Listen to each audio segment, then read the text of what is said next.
Hi friends, তোমরা সবাই কেমন আছো? আশা করি ভালো আছো। দেখো, আজকে আমি বাটা মাছের ঝাল রান্না করব। বাটা মাছটাকে আমি নুন হলুদ মাখিয়ে নিয়েছি ধুয়ে। আর এখানে টমেটো, কালো জিরে, কাঁচা লঙ্কা নিয়ে নিয়েছি। আর এখানে একটা মশলার পেস্ট তৈরি করে নিয়েছি। এটার মধ্যে আছে ধনে জিরের গুঁড়ো, হলুদ আর কাশ্মীরি মির্চ, এই কালারের জন্য দিয়েছি। এটা দিয়ে মশলার পেস্ট আমি করেছি। আর স্বাদ মতো লবণ তো দেবই। আর সঙ্গে নিয়ে রান্নাটা শুরু করে দিই। হাই ফ্রেন্ডস, দেখো রান্না করতে চলে এলাম। এই দেখো, এই যে বাটা মাছগুলোকে আমি আগে ভেজে নেব। আজকে আমি বাটা মাছের তেল ঝাল রান্না করব।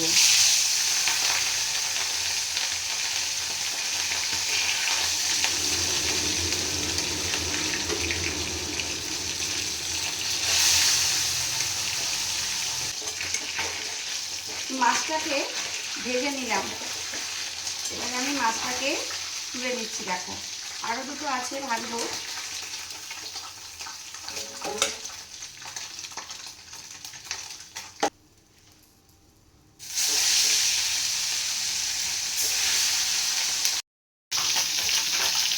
দেখো, মাছগুলো আমার সবটাই ভাজা হয়ে গেল। তো তেলের মধ্যে আমি দিয়ে দেবো কালো জিরেটা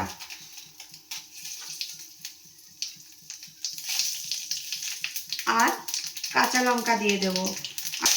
এবারে আমি এর মধ্যে টমেটোটা ভেজে নেব। আমার টমেটোটা ভাজা হয়ে গেছে। আর আমি যে মশলার পেস্টটা তৈরি করেছিলাম এর মধ্যে দিয়ে দিলাম। তার মতো নুন দিয়ে দিলাম। আর বাকি কাঁচা লঙ্কাগুলোও দিয়ে দিলাম। সামান্য একটু মিষ্টি দিলাম। মিষ্টিটা তোমরা নাও দিতে পারো, স্কিপ করে যাবে। একটু স্বাদের জন্য আমি মিষ্টিটা দিই। দেখো, এর মধ্যে আমি ভাজা মাছগুলোকে দিয়ে দেবো। এই যে ভাজা মাছগুলো আমি এর মধ্যে দিয়ে দেবো।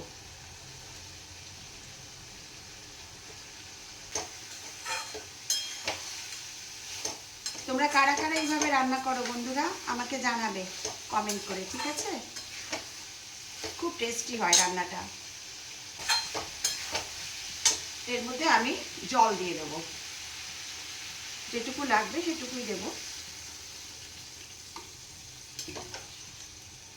ব্যাস, আর দেবো না। বাটা মাছের ঝাল ফুটলেই কমপ্লিট হয়ে যাবে। বাটা মাছের ঝাল আমার অলমোস্ট ডান। এবার আমি এটাকে বাটিতে সার্ভ করে দেব। কেমন হয়েছে অবশ্যই তোমরা কিন্তু আমাকে জানাবে। খুবই টেস্টি একটি রান্না, তোমরা পারলে করে দেখো, খুব ভালো লাগবে। বাটা মাছের ঝাল রান্না করে আমি বাটিতে সার্ভ করে দিয়েছি।